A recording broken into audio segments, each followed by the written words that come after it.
ॐ सहनाववतु सहनौ भुनक्तु सह वीर्यं करवावहै तेजस्विनावधीतमस्तु मा विद्विषावहै। ओम शांति शांति शांति। प्रिय मित्रांनो, नमस्कार। उत्तिष्ठत जागृत या मालिकेमध्ये आपलं स्वागत आहे। आज आपली कविता आहे, तेव्हाच ध्यान लागते, तेव्हाच ध्यान लागते। भगवंताची सुंदर सृष्टी आत्म्यासाठीच असे, केवळ सौंदर्य बघा ध्यानाचा विषय असे, ध्यानाचा विषय असे। आता ही जी सृष्टी आहे, हा निसर्ग आहे, ही प्रकृती आहे, ही कुणाची आहे? ही भगवंताची आहे। ही भगवंताने निर्माण केलेली आहे। एवढ्या नद्या आहे, पर्वत आहे, जंगलं आहे, हे सगळं जे काही आहे ते सगळं भगवंताने निर्माण केलेलं आहे। आता हे भगवंताने निर्माण केलेलं आहे कुणासाठी? हे सगळं निर्माण केलेलं आहे आत्म्यांसाठी, ह्या जीवांसाठी। ह्या आत्म्यासाठी का निर्माण केलेलं आहे? की हा जो जीवात्मा आहे ह्या सृष्टीमध्ये राहून तो सौंदर्य घेईल, अनुभव घेईल आणि त्यामधून त्याला धडा शिकायला मिळेल आणि तो मुक्तीसाठी प्रयत्न करेल। म्हणून हा निसर्ग किती रम्य आहे, सभोवताल आहे, किती विविधता आहे, किती प्रकारचे फुलं आहे, किती प्रकारची फळं आहे, हे सगळं आत्म्यासाठी आहे, आत्म्याच्या विकासासाठी आहे, आत्म्याच्या उद्धारासाठी आहे। त्याचा आपण आनंद घेऊ शकतो। पण जेव्हा कोणतीही गोष्ट त्यावर आपण आपला मालकी हक्क गाजवतो तेव्हा मात्र आपण बंधनात पडतो। मला हे पाहिजे ही इच्छा जेव्हा मनामध्ये निर्माण होते तेव्हा मात्र मग आपण आनंद घेऊ शकत नाही। एखादं सुंदर गुलाबाचं फूल असेल, ते गुलाबाचं फूल झाडावर छान दिसते, तिथे राहू द्या, त्याचा आनंद घ्या।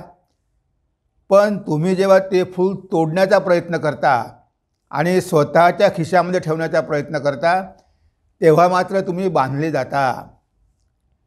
म्हणजे कोणतीही सुंदर गोष्ट बघितली की आपल्या मनामध्ये कामना निर्माण होते की ही वस्तू मला मिळाली पाहिजे। बघण्यामध्ये काहीही दोष नाही, तुम्ही आनंद घ्या, पण तुम्ही आसक्त कशाला होता? जी वस्तू भगवंताच्या मालकीची आहे ती तुम्ही तुमच्या मालकीची करण्याचा प्रयत्न कशाला करता? इथेच घोडं पेंड खाते। नाहीतर ह्या सृष्टीचा आनंद घेण्यामध्ये काहीच हरकत नाही। तुम्ही त्यावर ध्यान करू शकता, तुमचं मन एकाग्र होऊ शकतं, हा निसर्ग तुमचा ध्यानाचा विषय होऊ शकतो। पण जर तुम्ही आसक्त नसेल तर, जर तुम्ही आसक्त झालात तर मात्र तुम्ही बांधले जाता। तुम्ही एखादं सुंदर घर बांधलं, त्या घरामध्ये राहा, आनंद घ्या, पण माझं घर म्हणू नका। आपण जेव्हा हॉटेलमध्ये जातो, आपण 5 स्टार हॉटेलमध्ये राहतो। आता 5 स्टार हॉटेलमध्ये जर वातावरण चांगलं असेल, तिथे जर छान बगीचा असेल, स्विमिंग पूल असेल, झाडं असेल, जंगल असेल, खोलीमध्ये सगळ्या सुविधा असेल तर आपल्याला आनंद होतो। आपण त्या सगळ्यांचा उपभोग घेतो, फिरायला जातो, त्या स्विमिंग पूलमध्ये आपण स्नान करतो। पण कधी आपण आपलं म्हणतो का? कारण आपल्याला माहिती असते की इथे आपण फक्त 3 दिवस राहणार आहोत, इथे काही आपण परमनंट नाही। तेव्हा हे सगळं आहे पण याची मालकी आपली नाही आहे। 3 दिवस तुम्ही आनंद घ्या, पण 4थ्या दिवशी मात्र तुम्हाला सोडून जावं लागतं आणि आपण कधी आसक्त पण होत नाही। कारण आपल्याला माहिती असते की ह्या हॉटेलचा मालक वेगळा आहे खूप सुंदर, सगळ्या गोष्टी रम्य आहे, आल्हादकारक आहे, आनंददायी आहे, पण तुम्ही 3 दिवस त्याचा फक्त आस्वाद घेऊ शकता, तुम्ही स्वतःची मालकी गाजवू शकत नाही। तसंच हे जग आहे, हे जग भगवंताचं आहे, ही सृष्टी भगवंताची आहे। ह्या सृष्टीचा आनंद घ्या, त्यावर ध्यान करा, चिंतन करा, पण कोणतीही वस्तू त्यावर तुम्ही तुमचा अधिकार सांगू नका. तुम्ही एकदा अधिकार गाजवायला सुरुवात केली की तुम्ही त्यामध्ये अडकले. हेच आपल्याला बघायचं आहे की या जगामध्ये राहायचं, सगळ्याचा आनंद घ्यायचा, पण कशामध्येही आसक्त व्हायचं नाही, कशावरही आपली मालकी गाजवायची नाही. मग आपल्याला प्रकृती बांधू शकत नाही, मग हा निसर्ग आपल्याला बांधू शकत नाही. हे रहस्य आपल्याला शिकून घ्यावं लागेल. ह्या प्रकृतीला, निसर्गाला ध्यानाचा विषय करावा लागेल. हेच आपल्याला ह्या कडव्यामध्ये बघायला मिळतं.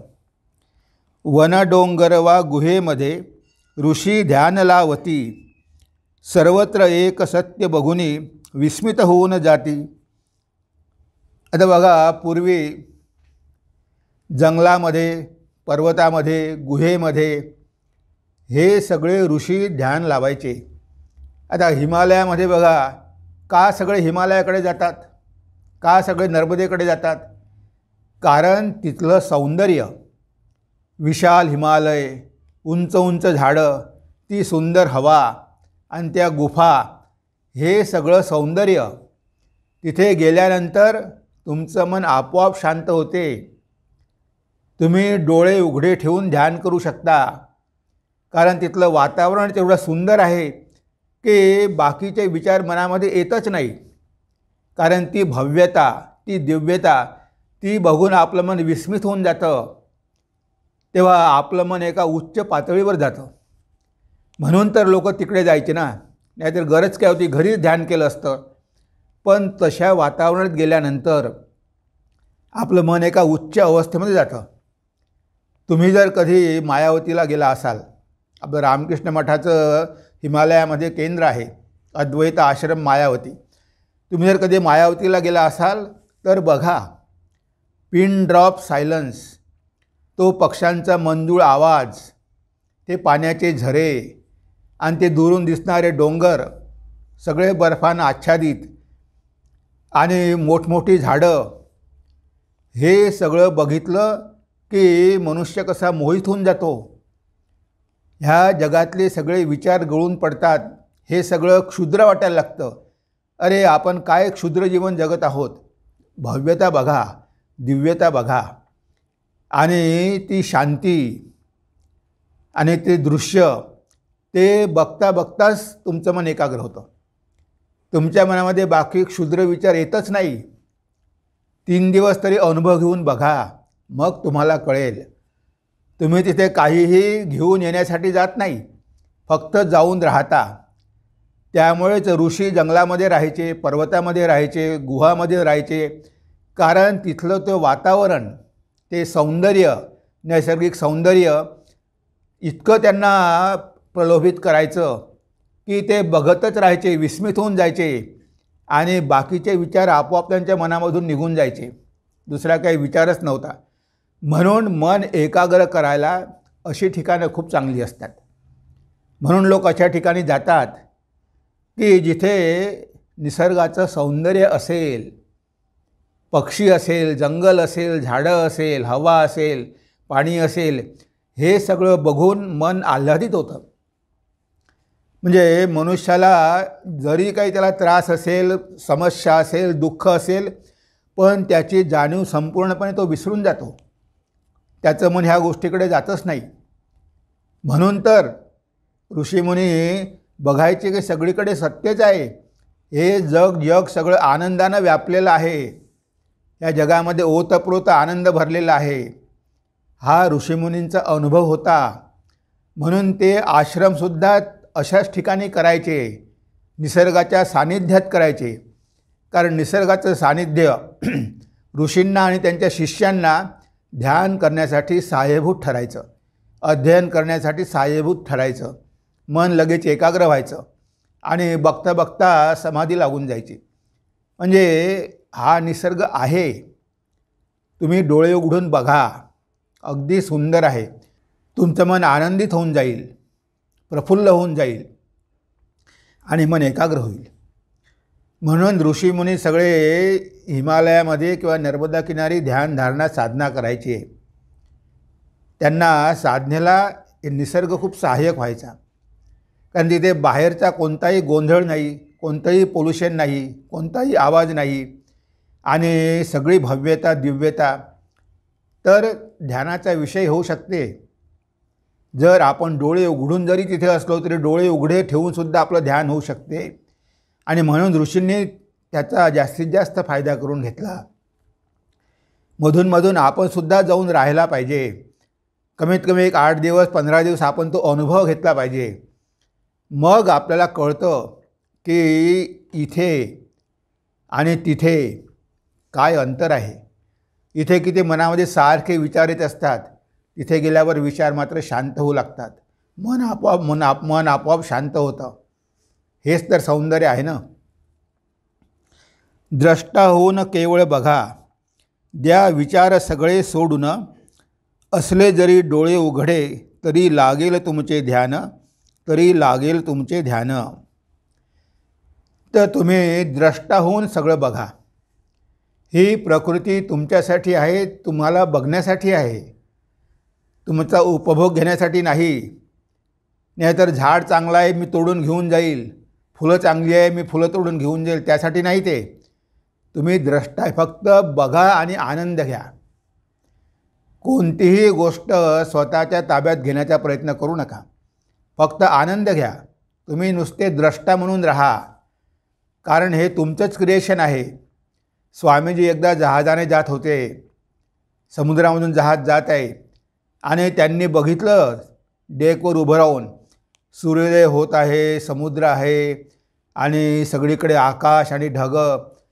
तेव्हा स्वामीजी म्हणाले की ह्या प्रकृतीला हे सौंदर्य मी दिलेलं आहे, म्हणजे आत्म्याने हे सौंदर्य दिलेलं आहे.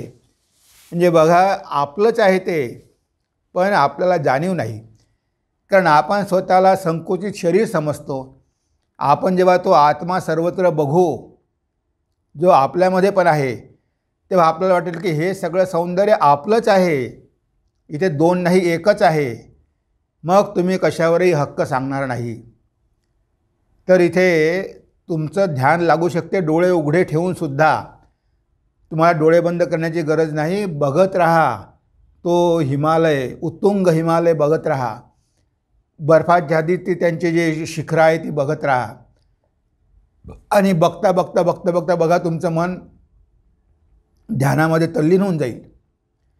भगवान श्रीरामकृष्णाने बघितलं की आकाशामध्ये, तेव्हा गदाधर लहान मुलगा होता, त्या गदाधराने बघितलं की आकाशामध्ये काळे काळे ढग आलेले आहे आणि त्या ढगाच्या खालून पांढरे सफेद बगळे उडत जात आहे.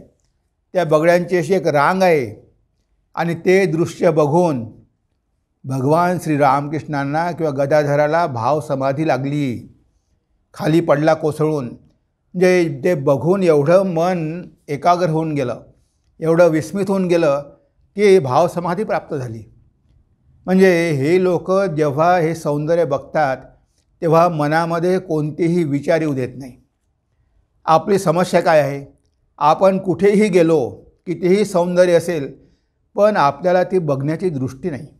आपले डोळे उघडे असतात पण मनामध्ये विचार मात्र संसाराचे सुरू असतात. त्यामुळे त्या गोष्टीचा आनंद आपण घेऊ शकत नाही. कारण तिथे हे सगळे विचार सोडून द्यायला पाहिजे. तुम्ही फक्त बघा, तुम्ही बघत राहा. तुम्हाला आश्चर्य वाटेल आणि जेव्हा तुम्हाला आश्चर्य वाटेल तेव्हा तुमच्या मनामध्ये सगळे विचार आपोआप थांबतील आणि विचार थांबले की तुम्हाला समाधीची अवस्था प्राप्त होईल. तुम्हाला काहीही करायची गरज नाही. फक्त कोणतीही गोष्ट बघताना, कोणतंही सौंदर्य बघताना मनामध्ये कोणताही विचार येऊ देऊ नका. आत्म्याद्वारे बघा, मनाद्वारे बघू नका. आपण प्रत्येक गोष्ट मनाद्वारे बघतो, त्यावर कॉमेंट करतो, हे असं असतं तर बरं झालं असतं, हे असं असतं तर बरं झालं असतं. कारण आपल्याला मनाद्वारे बघण्याची सवय झालेली आहे. पण जेव्हा आपले विचार थांबतात तेव्हा मन काम करत नाही.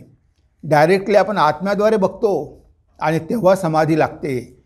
तेव्हा मनाचं अस्तित्व उरत नाही. स्वामीजी रायपूरला चालले होते बैलगाडीमध्ये.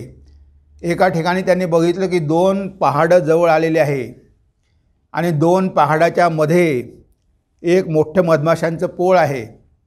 तर नरेंद्र लहान होता, बैलगाडीमध्ये मागे बसलेला आहे. ते जेव्हा त्यानं बघितलं, विस्मित झाला की अरे एवढं मोठं माशांचं पोळ, मधमाशांचं पोळ ते 2 पहाडामध्ये एकदम खालपर्यंत लोंबत आहे. ते बघूनच नरेंद्राला भावसमाधी लागली.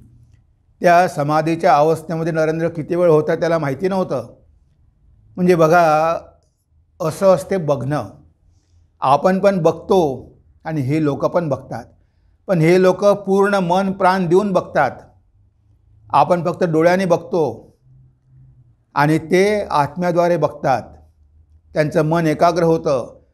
तिथे मनाचंही स्थान उरत नाही, मनाच्याही पलीकडे जातात. ते सौंदर्य बघून बघून त्यांना समाधी लागून जाते. यासाठीच तरी प्रकृती आहे ना.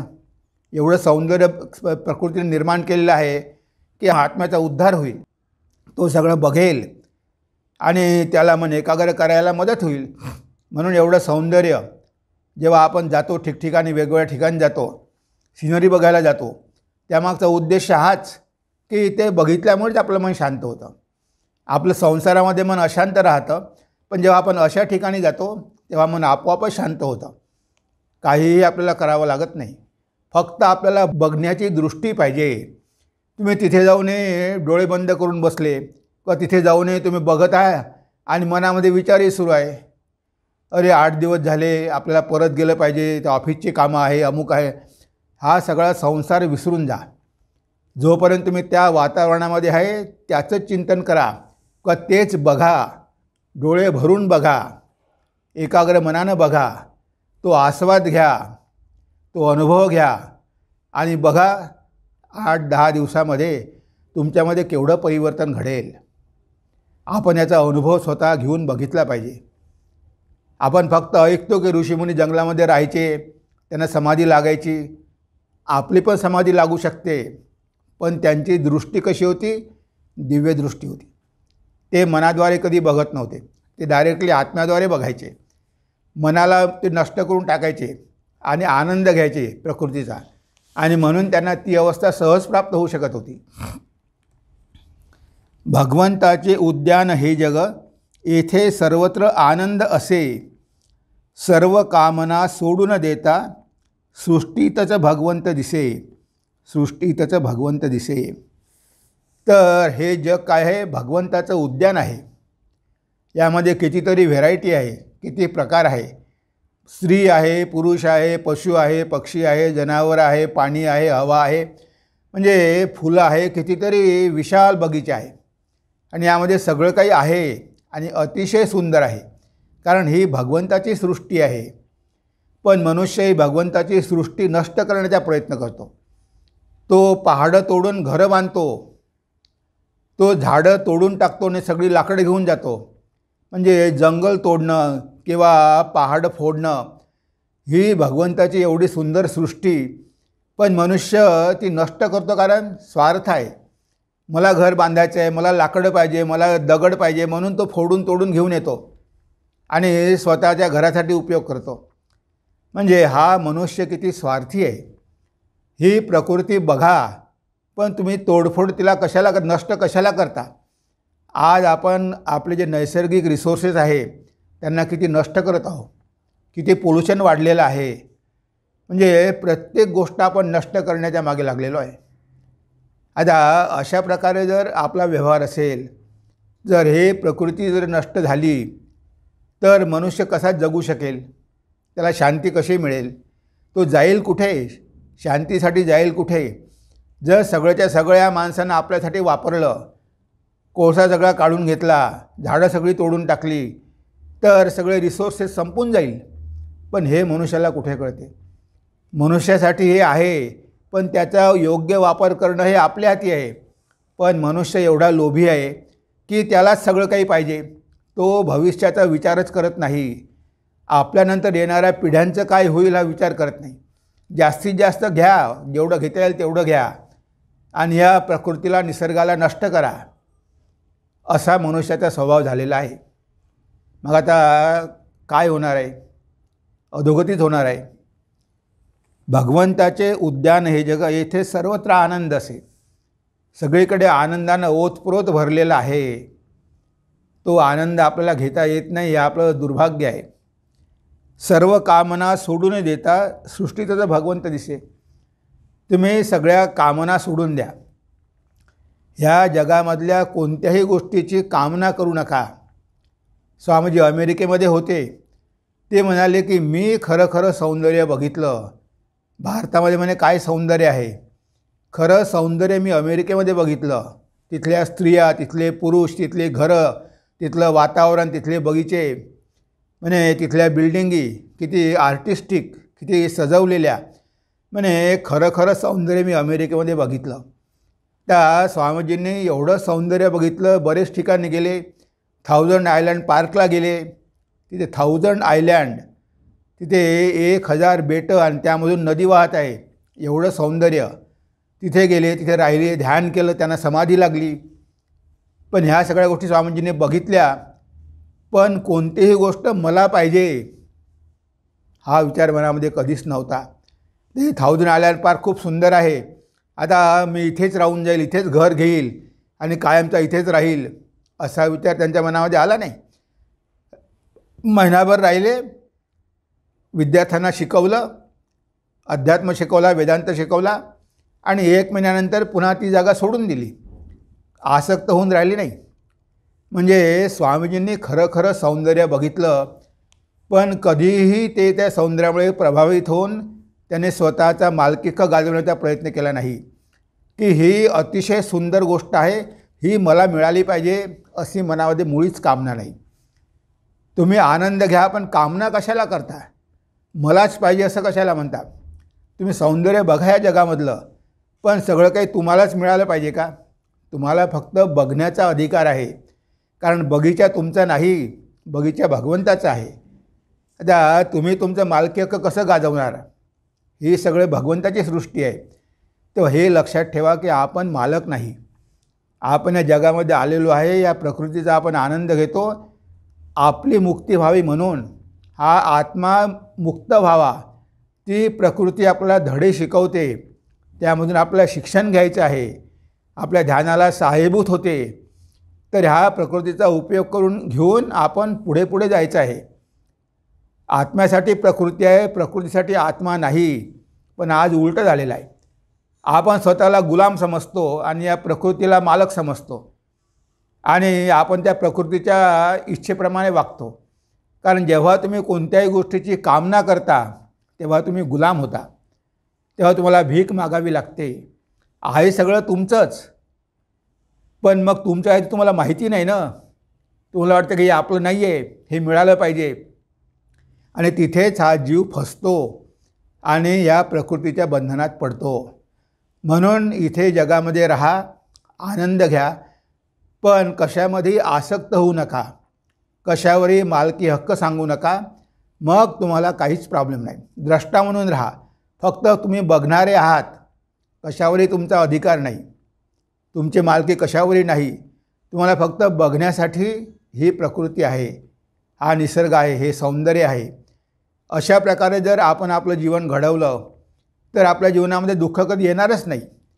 कोणतीही चांगली गोष्ट असली की लगेच आपल्या मनामध्ये कामना निर्माण होते की मला मिळाली पाहिजे, आणि मिळाली नाही तर मग निराशा निर्माण होते. म्हणजे आपणच आपल्या दुःखाला कारणीभूत ठरतो. तेव्हा कशाची कामनाच करू नये. बघायचा अधिकार आहे, पण मालकीहक्क गाजवण्याचा नाही. कुठे शोधता भगवंताशी, तो सर्वत्र व्यापून असे. दिव्यदृष्टीचा लाभ होता, सर्वत्र चैतन्याची दिसे, सर्वत्र चैतन्याची दिसे. भगवंताला कुठे शोधता? तो सर्वत्र व्यापून आहे, तो कणाकणामध्ये आहे, प्रत्येक गोष्टीमध्ये आहे. तो झाडामध्ये पण आहे, झाडं पण बोलतात, पण तो परमेश्वर सगळ्यामध्ये आहे चैतन्य रूपानं. आता तर सिद्ध झालेलं आहे. जगदीशचंद्र बोसांनी सिद्ध करून दाखवलेलं आहे की झाडामध्ये पण चैतन्य आहे. आणि आजकाल विज्ञानाने बरीच काही यंत्र शोधून काढलेली आहे. ते म्हणतात की झाडामध्ये चैतन्य आहे. तुम्ही जर झाडावर कुऱ्हाड घेऊन गेले तर झाड भयभीत होते, आणि तुम्ही जर मालक असाल, पाणी घेऊन गेले तर झाड आनंदित होते. जे झाडाला पण फिलिंग्स आहे, कारण त्यामध्ये सुद्धा चैतन्य आहेच. सगळीकडे आहे, दगडामध्ये पण आहे, पण आपल्याकडे ते यंत्र नाही की त्या दगडामधलं चैतन्य बघण्याचं यंत्र आपल्याकडे नाही, पण त्यामध्ये पण चैतन्य आहे. जर आपण म्हणतो कणाकणामध्ये भगवंत आहे, मग ह्या सृष्टीमधली कोणतीही गोष्ट त्या भगवंताशिवाय असूच शकत नाही. तो सगळीकडे व्याप्त आहे, पण त्यासाठी दिव्यदृष्टी पाहिजे. ह्या ऋषींना ही दिव्यदृष्टी मिळाली, त्यामुळे त्यांना दोन दिसलंच नाही, त्यांना एकच दिसलं, एकमेव अद्वितीय. त्यांना सगळीकडे भगवंताचं अस्तित्वच दिसलं. भगवंताशिवाय त्यांना दुसरं काही दिसतच नव्हतं. ते भगवंताचा अनुभव सगळ्या वस्तूमध्ये घ्यायचे, सगळ्या गोष्टीमध्ये घ्यायचे. सगळ्यामध्ये तो भगवंत व्यापलेला आहे. ईशावास्यमिदं सर्वं यत्किंच जगत्यां जगत, जे जड आहे, जे चेतन आहे, सगळ्यामध्ये तो भगवंत व्यापलेला आहे, असं ईशोपनिषद आपल्याला सांगते. जे उपनिषदाची ही वाणी आहे की तो भगवंत सगळीकडे व्यापलेला आहे. त्या भगवंताशिवाय काहीही नाही. तो अणूमध्ये आहे, कणाकणामध्ये तो वसलेला आहे. हे आहे सत्य. पण ते सत्य बघण्यासाठी दिव्यदृष्टी पाहिजे. त्याशिवाय आपल्याला दिसणार नाही. आपल्याला वाटेल की हे जग म्हणजे जड आहे. हे जग जड नाही, हे तुझं चैतन्य स्वरूपच आहे. सगळ्यामागे ते चैतन्यच विराजमान आहे. पण त्यासाठी आपली दृष्टी जरा सूक्ष्म करावी लागेल. आणि जसं आपण ध्यान करू तशी आपली दृष्टी सूक्ष्म होईल. ह्या निसर्गावर, प्रकृतीवर ध्यान करता करता मन विचारशून्य होऊन जातं. काय लाभ डोळे असूनी जो बघतो सर्वत्र दोष, अज्ञानाच्या निद्रेमध्ये झाला आहे तो बेहोश. झाला आहे तो बेहोश. काय लाभ डोळे असूनी जो बघतो सर्वत्र दोष. आता डोळे असूनसुद्धा जर आपण सगळीकडे दोषच बघत असू, सगळीकडे वाईटच बघत असू, आपल्याला या सृष्टीच्या सौंदर्याचा अनुभव घेता येत नसेल, प्रत्येक गोष्टीमध्ये आपण काही ना काही कमतरता बघत असू, तर आपला डोळे असूनही उपयोग काय? त्या डोळ्याने आनंद घेताच येत नाही. म्हणजे प्रत्येक चांगल्या गोष्टीमध्ये सुद्धा हा मनुष्य दोष बघतो. एखादी व्यक्ती खूप चांगली असेल, खूप धार्मिक असेल, आध्यात्मिक असेल, पण तिच्यामध्ये पण हा दोष बघतो, कारण याची दृष्टी दोषदृष्टी आहे. या जगामध्ये अनेक चांगल्या गोष्टी आहे, तरी पण तो दोष बघतो. अरे त्या गंगेमध्ये किती घाण असते, किती प्राणी मरून वाहत आलेले असतात. म्हणजे आता बघा, त्या गंगेमध्ये यांना तिथे पवित्रता दिसत नाही, त्या गंगेमध्ये त्यांना दोषच दिसतो. हे पाणी खराब आहे. आता भगवान श्री रामकृष्ण एकदा, भगवान श्री रामकृष्णाचं शरीर गेल्यानंतर योगिनबा माताजींसोबत राहायच्या. तेव्हा माताजींकडे बघून त्यांच्या मनामध्ये विचार आला की माताजी किती आसक्त आहे. त्या आपल्या नातेवाईकांवर आसक्त आहे. त्यांना सोन्याचे दागिने पाहिजे, हातामध्ये कंगन पाहिजे. आणि भगवान श्री रामकृष्ण तर त्यागीश्वर होते, त्यांना कशामध्ये आसक्ती नव्हती. असा त्यांच्या मनामध्ये विचार आला. एक दिवस त्या गंगेकिनारी ध्यान करायला गेल्या. त्या गंगेकिनारी ध्यान करत आहे, तेव्हा नदीमधून भगवान श्री रामकृष्ण प्रगट झाले. ते योगिनमाजवळ आले. म्हणजे योगिन, तू तिच्याबद्दल असा विचार करू नको. आता ही गंगा आहे, ह्या गंगेमध्ये म्हणे कितीतरी गोष्टी वाहत जात आहे, मेलेली प्रेतं पण वाहत जात आहे. पण त्यामुळे काही गंगा कधी अपवित्र होते का? गंगा कधीच अपवित्र होत नाही. तसे माताजी, जरी वाटते तुम्हाला काय ते आसक्त आहे, पण त्या कशामध्येही आसक्त नाही. त्या त्यांचं कर्तव्य पार करत आहे, लोकांना दाखवून देत आहे. तेव्हा योगीन मला कळलं की आपली केवढी मोठी चूक झाली. तेव्हा गंगेमध्ये ह्या गोष्टी वाहत जातात म्हणून गंगा अपवित्र झाली असं जर कोणी म्हणत असेल तर त्याची दृष्टीच योग्य नाही. भगवान श्री रामकृष्णाचे गंगावारी ब्रह्मवारी, गंगेचं पाणी म्हणजे ब्रह्म आहे, ब्रह्म साक्षात. म्हणजे एवढी त्यांची गंगेविषयी दृष्टी होती. पण त्यांच्या दृष्टीनं ती ब्रह्मवारी आहे. पण साधारण मनुष्य, अरे काय घाणेरडं पाणी आहे, लोकांनी सगळं पोल्युशन करून टाकलं. म्हणजे त्यांना चांगल्या गोष्टीमध्ये सुद्धा वाईटच दिसते, कारण त्यांची दृष्टीच तशी आहे. ते त्या पवित्र गंगेला बघूच शकत नाही. ती ब्रह्मवारी आहे. जीवांचा उद्धार करण्यासाठी आलेली आहे. त्याच्या डुबकी घेतल्यामुळे तुमचे पाप दूर होतात. पण त्याचं महत्त्व कळालं तर, नाहीतर उपयोग काय? नाहीतर पाणीच आहे, जसं इतर पाणी तसं ते पण पाणीच आहे. तर ह्या गोष्टी बघण्यासाठी आपल्याला दृष्टी पाहिजे. काय लाभ डोळे असूनी जो बघतो सर्वत्र दोष, अज्ञानाच्या निद्रेमध्ये झाला आहे तो बेहोश. अज्ञानाच्या निद्रेमध्ये झाला आहे तो बेहोश. या मनुष्य अज्ञानामुळे बेहोश झालेला आहे. तो काशीला गेला तरी सगळी घाणच बघतो, सगळ्या गल्ल्यांमध्ये घाणच बघतो. त्याला विश्वनाथात्र पवित्र शहर दिसत नाही. जेव्हा भगवान श्रीरामकृष्ण काशीला गेले ते म्हणाले की काशी सुवर्ण जडित आहे, म्हणजे आध्यात्मिकतेचे लेअर असे तिथे आहे. त्या आध्यात्मिकतेच्या लेअरामध्ये सगळी काशी सुवर्णमय झालेली आहे. ही होती भगवान श्रीरामकृष्णांची दृष्टी. आणि साधारण मनुष्य गेल्यावर तिथे पण दोष बघतो. अरे इथे काय सगळे सांड आहे, गायी आहे, सगळी घाण आहे रस्त्यावर, ते ह्याच गोष्टी बघतो. तो तिथलं पावित्र्य, तिथे विश्वनाथाचा साक्षात वास, मुक्तिखंड हे त्याला दिसत नाही, कारण त्यानं ती दृष्टीच डेव्हलप केलेली नाही आहे.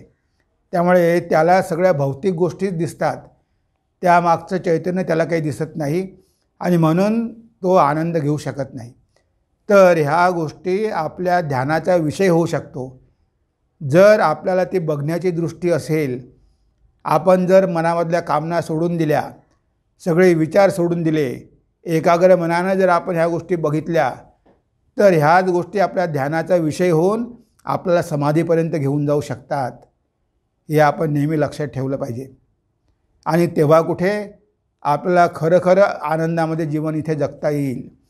नाहीतर नेहमी आपण जर आपली दोषदृष्टी असेल तर नेहमी आपण या जगामध्ये दुःखच भोगू, कारण सगळीकडे आपल्याला वाईटच दिसेल. ते चैतन्य, तो आनंद कुठेही आपल्याला दिसणार नाही, कारण आपल्यामध्येच तशी दृष्टी नाही आहे. आपली दोषदृष्टी आहे, आपली स्थूल दृष्टी आहे, संकुचित दृष्टी आहे. त्यामुळे भगवंत सगळीकडे व्यापलेला असूनही आपल्याला त्या भगवंताला बघता येणार नाही. म्हणून त्यासाठी अशा प्रकारे ध्यान करा की निसर्गामध्ये जा, निसर्गाचं सौंदर्य घ्या, फक्त बघा, मनातले विचार सोडून बघा, व्हेरायटीज बघा आणि त्यापासून आनंद घ्या आणि मनाला तुमच्या उच्च अवस्थेमध्ये जाऊ द्या. बाकी सगळे संकुचित विचार सोडून द्या, तेव्हाच तुम्हाला या सगळ्या गोष्टींचा लाभ होईल. ही भगवंताची सृष्टी आहे, निसर्ग आहे, प्रकृती आहे. यापासून तुम्हाला लाभ घ्यायचा असेल तर तुम्हाला अशा प्रकारची दृष्टी डेव्हलप करावी लागेल. तेव्हा एकदा ही कविता आपण वाचून घेऊ आणि आपल्या चिंतनाला विराम देऊ. तेव्हाच ध्यान लागते, भगवंताची सुंदर सृष्टी आत्म्यासाठीच असे, केवळ सौंदर्य बघा ध्यानाचा विषय असे. वनडोंगर वा गुहेमध्ये ऋषी ध्यान लावती, सर्वत्र एक सत्य बघुनी विस्मित होऊन जाती. द्रष्टा होऊन केवळ बघा, द्या विचार सगळे सोडून, असले जरी डोळे उघडे तरी लागेल तुमचे ध्यान. भगवंताचे उद्यान हे जग, येथे सर्वत्र आनंद असे. सर्व कामना सोडून देता सृष्टीतच भगवंत दिसे. कुठे शोधता भगवंताशी, तो सर्वत्र व्यापून असे. दिव्यदृष्टीचा लाभ होता, सर्वत्र चैतन्याची दिसे. काय लाभ डोळे असूनी जो बघतो सर्वत्र दोष, अज्ञानाच्या निद्रेमध्ये झाला आहे तो बेहोश, झाला आहे तो बेहोश. तेव्हा ह्या कवितेचा आपण अर्थ बघितला. आपण आज आपल्या चिंतनाला इथेच विराम देऊया. नमस्कार, धन्यवाद. ओम सर्वे भवन्तु सुखिनः, सर्वे सन्तु निरामया, सर्वे भद्राणि पश्यन्तु, मा कश्चित् दुःखभाग् भवेत्, मा कश्चित् दुःखभाग् भवेत्. ओम शांति शांति शांति. हरि ओम तत्सत्. श्रीरामकृष्णार्पणमस्तु.